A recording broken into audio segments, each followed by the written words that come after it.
अस्सलाम वालेकुम जी, रमज़ान मुबारक का ये पाक रहमतों भरा महीना आप सबको बहुत ज़्यादा मुबारक हो, जिससे कि शहर रहमत का आगाज़ हो चुका है। इन दुआ है कि अल्लाह पाक हम सबके रोज़ों को अपनी बारगाह इलाही में कबूल फ़रमाएँ और हमारी दिली हाजात और जो दुआएँ हैं उनको कबूल फ़रमाएँ। और यहाँ पे जी आज की इस वीडियो में आपके साथ हमारे पहले रोज़े का कुछ जो हमारी रूटीन थी वो शेयर करूँगी। और इसके अलावा यहाँ पे रमज़ान की स्टार्टिंग से पहले मैंने डेकोरेशन की कुछ चीज़ें दराज़ से मँगवाई थी, सो मिल के यहीं पे उनकी भी अनबॉक्सिंग करती हूँ, आपके साथ शेयर करती हूँ क्योंकि मुझे हर साल बहुत मेरा होता है कि लाइक मुझे अपने घर को सजाना है एंड हमें बीइंग अ मुस्लिम जब हम लोग बाकी चीज़ों की प्रिपरेशन कर रहे होते हैं तो ऑफ कोर्स हमें एक कॉर्नर में छोटा-सा रमज़ान की भी डेकोरेशंस भी करनी चाहिए।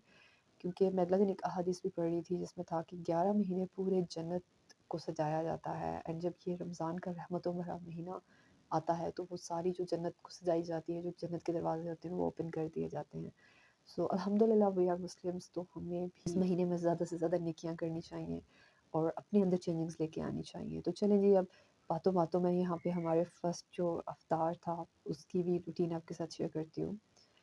और यहाँ पे ये जी कुछ बाज़ार की जो बाहर की चीज़ें हैं वो मैं लेके आई हुई थी, साथ-साथ प्रिपरेशन चल रही थी रमज़ान की आज काफ़ी दिनों की, तो फिर भी कुछ ना कुछ जितनी भी आप प्रिपरेशन कर लो ना आपको कुछ ना कुछ रह जाता है। लास्ट मोमेंट पे आपको अपनी चीज़ें फिर भी बाहर से मँगवानी पड़ जाती हैं। सो मेरा इस दफ़ा था कि मैं किसी को बॉदर ना करूँ, सब कुछ पहले ही अरेंज कर लूँ एंड 2-3 दिन से मेरा चल रहा था, लाइक बाहर के चक्कर लग रहे थे ये सारी चीज़ें, बट फिर भी लास्ट मोमेंट पे अफ्तारी के टाइम तक मुझे फिर भेजना पड़ा बाहर, और बाहर से दही वगैरह और इस टाइप की बहुत सी चीज़ें जो रह गई थी जैसे कि समोसा पट्टियाँ ये मंगवानी पड़ी। तो सो जी यहाँ पे मौसम बहुत ज़्यादा मज़े का है। सबसे अच्छी बात यह है ना कि इस दफ़ा रमज़ान अल मुबारक बहुत अच्छे मौसम में आए हैं, ठंडा ठंडा मौसम है और इतने सालों से हम लोग गर्मी के रोज़े ही कर रहे थे। अच्छा जी, यहाँ पे अब गर्म पानी के अंदर मैंने ये बूंदियाँ वगैरह लेके आई हुई थी, सो मैं इनको डाल रही थी। लास्ट टाइम का एक्सपीरियंस था मेरे पास कि सबसे पहले इस दफ़ा मैंने ना इनको गर्म पानी के अंदर सोक करने के लिए छोड़ा था।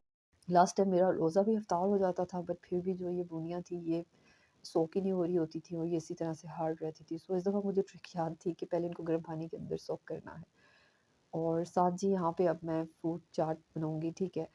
और उसके लिए ज़्यादा चीज़ें तो नहीं थी, लाइक अभी पहला रोज़ा था तो मेरा ज़्यादा कुछ करने का प्लान नहीं था, बट मेरी जो नीज़ है छोटी उसने भी रोज़ा रखा हुआ था, सो मेरा था कि अपने लिए नहीं बट फिर भी बच्चों के लिए लाइक इस टाइप की चीज़ें जो है ना, ज़्यादा से ज़्यादा मेरा दिल करा था बस फर्स्ट डे में ही इतनी चीज़ें बना के रख लो, इतनी प्रिपरेशन कर लो।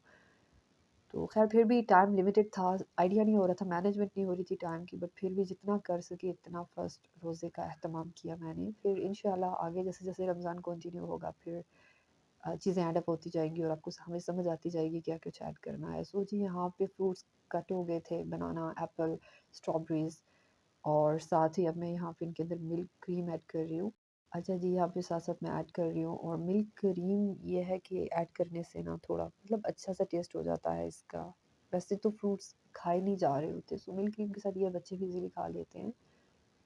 और यहाँ पे जी अब दूसरे बाउल के अंदर मैंने ट्रांसफ़र कर लिया है और मिल्क क्रीम के साथ ही मैं यहाँ पे थोड़ी-सी शुगर वगैरह ऐड कर रही हूँ।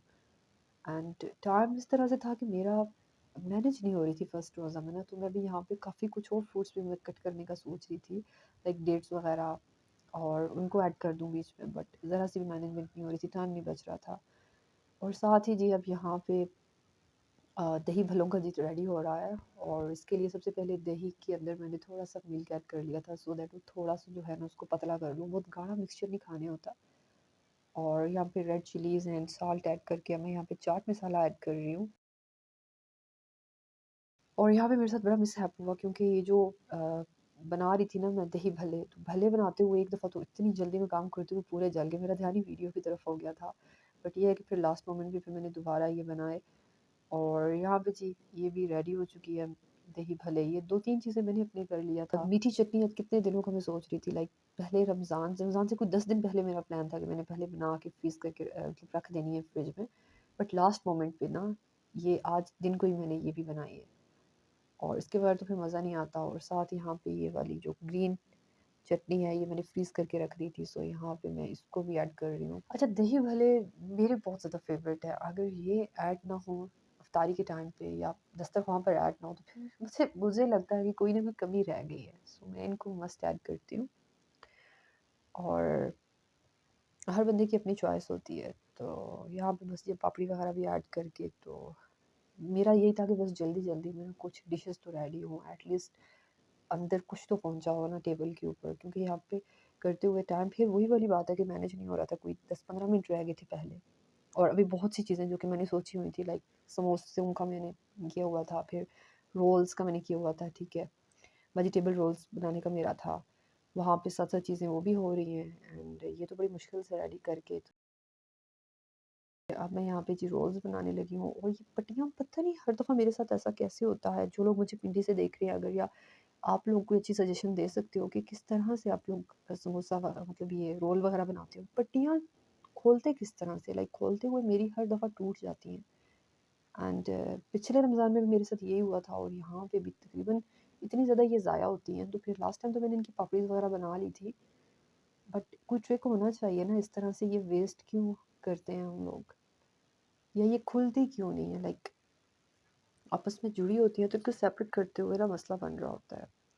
फिर जैसे-जैसे रमज़ान आगे जाएगा फिर तो खुद ही हम लोग घर में मैदे का वो बना के जिस तरह से वो होते हैं समोसे घर में वही बनाएँगे, क्योंकि मैं खुद उनको प्रेफ़र करती हूँ। ये पट्टियाँ बहुत ज़ाया होती हैं और ज़ाया हमें कोई चीज़ नहीं करनी चाहिए। अच्छा जी, यहाँ पे बस कुछ बाद में फिर मैंने रोल्स को स्किप कर दिया था और फिर चीज़ें अंदर एंटर करते हुए अब यहाँ पे ये मेरी भाभी हैं, ये रोल बना रही हैं। और बस कुछ रोल्स हम लोगों ने रेडी किए थे और फिर साथ पकौड़े वगैरह भी बन रहे थे, ठीक है। पकौड़ों का मिक्सचर है, एक तो बना के हमने अंदर भेज दिए थे और कुछ साथ-साथ चीज़ें ऐड हो रही थी। तो अल्हम्दुलिल्लाह जी फाइनली एट द एंड अफ्तारी से कोई 5 मिनट पहले सारा कुछ मैंने अंदर रख लिया था। माशाल्लाह सारा कुछ रेडी हो चुका है। मेरी सेम वही लास्ट रमज़ान वाली रूटीन है, लाइक जूसेस वगैरह मैं नहीं पीती।